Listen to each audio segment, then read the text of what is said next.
and I sent my phone number. Phone rings, and it's Prince.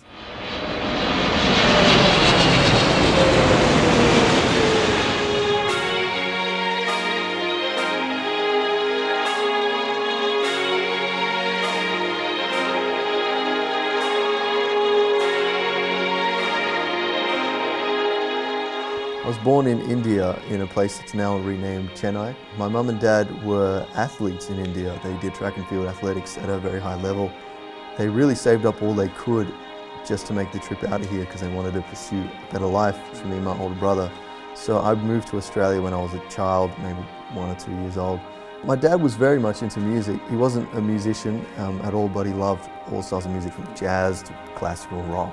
Every day was like something different, and he had like set days where he'd play certain things. Really? So what was a Wednesday? Wednesday, well, it'd be like a compilation of like hits from 82 to 87 or something like that. So he took it really seriously then. Yeah, well, he was that type of guy. So he had certain routines with things. I remember Sunday mornings and Saturday mornings just waking up to the sound of like a lot of gospel music on Sundays. But after 12 p.m. it became like more pop orientated stuff. So everything was like well scheduled. So he was literally like DJing, playlisting your life. He still does. He still does all but the time. But never played a musical instrument. Never played a musical instrument, no. So I was never really into being a musician, but I always liked music and I always grew up knowing about music. You know, all throughout school I was always looking for something to fit in because I never really fitted in with anybody, and so I was always constantly struggling to find groups of people where I could fit in. I started playing drums because I thought that would be the easiest instrument to learn. I started playing guitar and just teaching myself on the side. But all those hours that I put into it, I was playing every day for hours.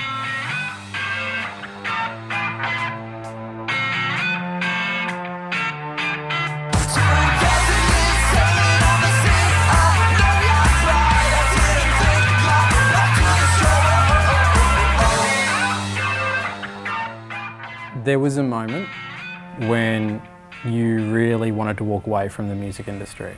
Yeah. What happened? So I was going through a bit of a rough patch with a label and particularly with my music at the time.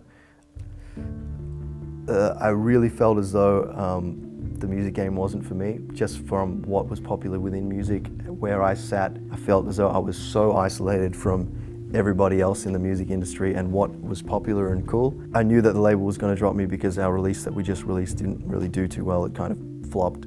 So I quit music, and then once we finally got the letters through saying, you know, you're done, that was the same day I got contacted by Prince. So within an hour of getting that letter, I got the first email from Prince. Is his email just like Prince? How does it arrive? It wasn't like that because his email was from a manager. I can't obviously say. No, don't read his email address on the air. But hey, I manage Prince. He discovered a lot of your stuff on YouTube. He loves what you're doing. Do you want to come out to Paisley Park to record and jam? That's what the email said.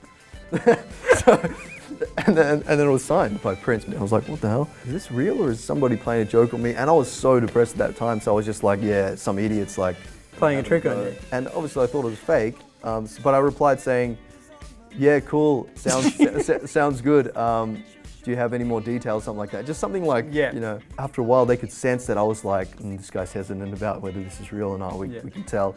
Like, oh, do you have a phone number? And I was like, yeah, cool. And I sent my phone number, phone rings, and it's Prince. And he's like, hello. I'm like, hey, this is Harts. And he's like, hey, how you going? And he's just like full on like friendly as down to earth, and he's just like, hey, how you doing, man? I love your music. Are you free to come out to Paisley Park? I want to jam with you. And I said, yeah, actually. Very free. I have very, nothing very else free. important happening. Yeah, and I was like, yeah, I'm so available.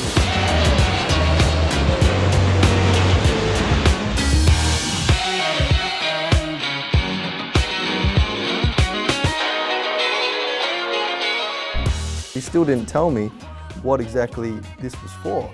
And he flew me across to his estate. I was driven there and I got to the gates and I walked in. It's just a massive building that kind of looks like a shopping center.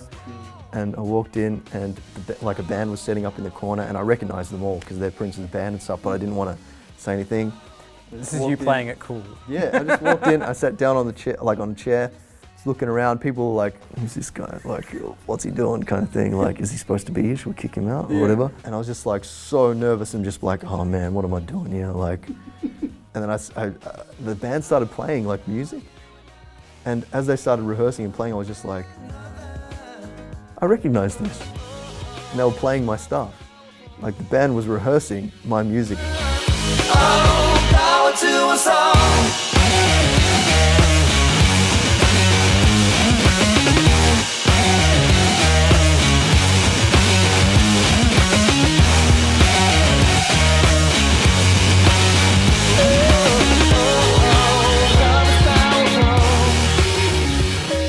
And it all clicked to them and like, oh, so you're the artist, and they're like give me a high five and something like that. And then as I was meeting everyone, then Prince comes in, he's like, Harts! And I turn around, he's like runs up to me and he gives me a huge hug.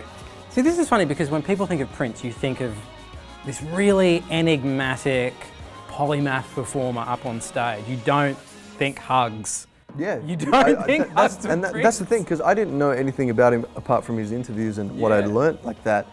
He was so down to earth and friendly and human, and he just kind of gave me more perspective on my failures and how to like turn what? them.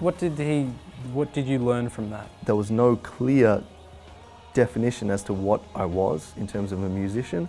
It was just kind of a jack of all trades kind of guy that just mucks around in his bedroom. Once I started playing guitar with him, he was like sold on it. He was like, that's what you need to be. And it was right. How did you find out that he died? I woke up a morning and my phone was ringing constantly. It was like 60 missed calls at that point, and it's just kept ringing. I was like, what the hell's going on? It was like 6 in the morning, and I was looking through the missed call list. I'm like, my close friends, people from music, people that shouldn't be kind of connecting, all were contacting me, and I was like, something's up. Prince, he's died. And I was like, so shocked and so like numb to it that I just had no idea how to react, because I didn't know what was going on and I didn't know how he died and I didn't know any of the details. And I remember being on stage at Groove in the Mood, and I was like to the lighting guys, like, can you put a picture of Prince up? So I dedicated the last song in the set and I played the solo from Purple Rain, and I put the image there, and it was a real powerful moment for me. I teared up and stuff, and I was like, oh man. For him to even just give me the time of day and to give me like the amount of hours he gave me to help me out with no benefit to him, that just blew my mind. Why do you think he did believe in you? I think he was just a lover of guitar playing in general, and particularly blues guitar playing. Everything that I thought was a fault of mine, he just complimented, and he said, no, that's you. Don't it never seem like time is a waste? Don't it never seem like we're I still get nervous all the time, like walking on stage, but there was a huge burden on my shoulder that was depressing and self-crippling doubt weighing me down, and then it just releases because he says, you're good. Don't you ever feel so peculiar? Colors all around, but we only see gray. Don't you ever feel so peculiar? When the world around us stops, we'll all feel okay. Harts? Thanks so much for talking to us. Thanks Really so much, appreciate man. I it. appreciate it. Pleasure was entirely mine. Thanks. Don't it